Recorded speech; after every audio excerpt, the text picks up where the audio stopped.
Hi there, I'm Ruth from Vestas Australian Wind Technology.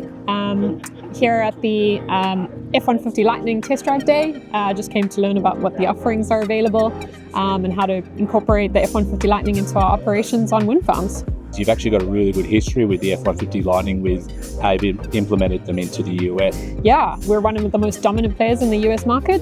So we've got over 300 vehicles, I think, across all of our wind farms there.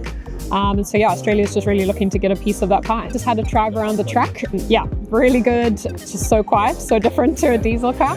But yeah, I really love the kind of turning capabilities and the control. The braking is out of this world, so yeah, very cool. So did it feel like a larger car when you're in it? It actually didn't. I even said that I like completely forgot about the massive tray behind me and that it felt like it was in really good control.